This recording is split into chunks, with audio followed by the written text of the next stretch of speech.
त्यांच्या जवळच राहावं. पडून राहीन ते ठाई होगा संताचे पायी.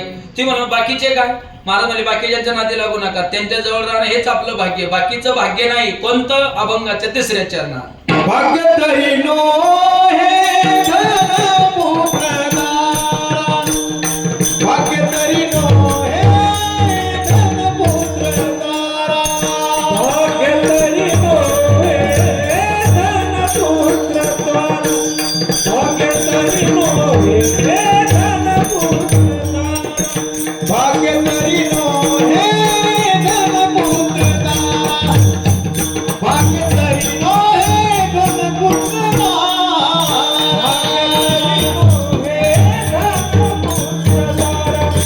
भाग्य तरी नो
Gopal Kumai,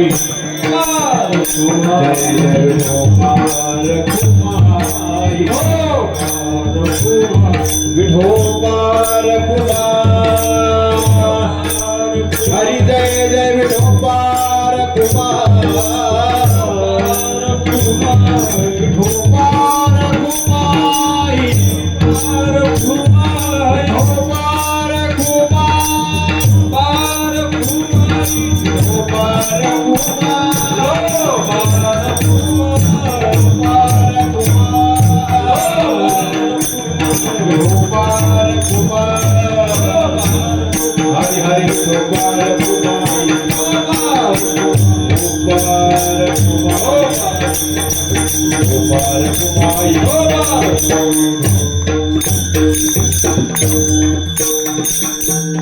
तुकोबरा म्हणतात भाग्य तरी नवे धनपुत्र दारा निकट वास बरा संताबाई.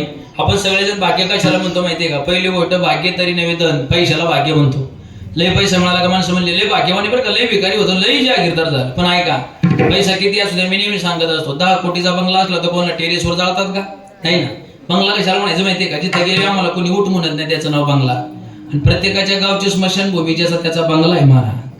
म्हणून आठवड्यातून एखादा तास वेळ मिळाला तर जरा त्या बंगल्यावर चक्रा मारायच्या. कोणत्या? स्मशानभूमीमध्ये. तो आपला बंगला आहे. किती कमवा, कपाळावर रुपयाच लावून जावं लागतंय. दुसऱ्या दिवशी लोक सावड्या गेले का तो रुपया तिथंच सापडतोय महाराज, वर नाही नेता आला. इथला एकही रुपयावर नेता येत नाही. जन्माला आलो तर आईनं पहिल्या वस्त्रात गुंडाळ, त्याला म्हणतात बाळवतो. मेल्यावरती गावकी भावकी नातेवाईक शेवटच्या वस्त्रात गुंडाळ, त्याचं नाव एक कफन. आयुष्याचं पहिलं वस्त्र बाळवतं ते बिन खिशाचं आहे, आणि आयुष्याचं शेवटचं वस्त्र कफन ते बिन खिशाचंच आहे. जन्माला आलेलं पहिलं वस्त्र बिन खिशाचं, नंतरचं बिन खिशाचं, मधल्या काळात खिसं भरायच्या केवढ्या धावपळीत तुम्ही सांगा ना. म्हणून भाग्य तरी नवे धन, भाग्य तरी नवे पुत्र. महाराज जिला मुलं आहे तिच्या डोळ्यात पाणीच आहे, आणि जिला मुलं नाही तिच्या डोळ्यात काय? पाणी. जिला आहे तिला विचारलं तू का रडती, म्हणजे हाय ते सांभाळत नाही म्हणून रडते. आणि जिला विचारलं तू नाही तू का रडते, ती म्हणते वंशाला देव नाही म्हणून रडते. मान लय भयानक आहे.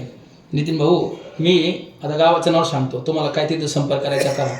शेठ मी तळेगावच्या पुढं आपली तळेगावच्या पुढं गेलं का आपण भंडारडोंगरापासून गेलं की तळेगावच्या अलीकडे इंदोरी आहे, आणि इंदोरीच्या तिथं ते कोटेश्वरवाडी म्हणजे मी प्रवचनाला गेलतो. महाराज एक गडी प्रवचनाच्या आधीपासून माझ्या पाठीमागं चहाला घरी यायला लागेल, चहाला घरी यायला म्हणलं येतो बाबा. प्रवचन झालं ते ज्ञानेश्वरी त्याच्याजवळ घेतली माझी. बरं पाकिट माझ्याजवळून नाही घेतलं नाही केवढं खोटं असं.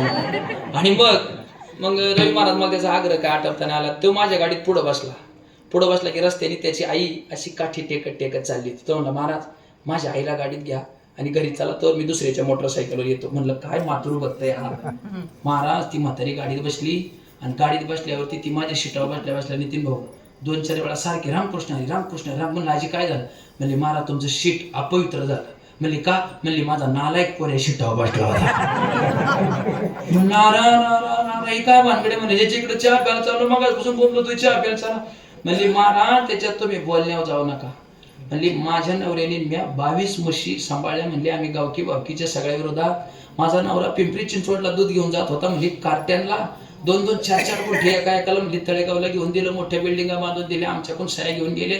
फक्त गावचं घर आमच्या नाव आहे. म्हातारीला एवढ्या गोळ्यात म्हातारीला एवढ्या गोळ्यात. म्हणली महाराज आमच्या दोघांना माझ्या गळ्यातले त्या दिवशी वडाय आला होता. पण म्हणली मी जोरात ओरडले तवा गेला निघून. म्हणली हा नालायक आहे. म्हणली महाराजाच्या नादी लागू नका. जे म्हातारी रडायला लागली जाता जाता तिने एक शब्द लय वाईट वापरला खरा बाबा. ती म्हणली महाराज मी मरण. म्हणलं आजी तुम्ही एवढ्या का टाळताळल्या? म्हणली बाबा मला आहे ना काहीच करता येत नाही. माझ्या नवऱ्याला सकाळी गोळी घ्यावं लागते त्याला खावं लागतं. मग आमची नातवंड आहेत ना म्हणली डबा घेऊन येत होती तळेगाववरून गाडीवर. तर म्हणजे 8 दिवस झाला ह्या मुडद्याने माझा आमच्या दोघांचा डबाही बंद करून टाकला. म्हणली महाराज तुम्हाला खरं सांगू मी तिने शब्द वापरले सांगतो बरं का. हे ऐकायचा शब्द. म्हणजे मी वांज राहिली असते ना तर मला ना कोणी सांभाळलं असतं. पण ही नसती कार्टी व्हायला. म्हणली महाराज मी मरण पण मी शापच देऊन जाईन याचं चांगलं होणार. अशा मूर्खाच्या इथं चहा प्यायला जाणं म्हणजे विष पिण्यासारखं आहे. महाराज मला काय सांगायचं जिला पोर आहे तिच्या डोळ्यात काय पाणी आणि जिला नाही ती रडती का?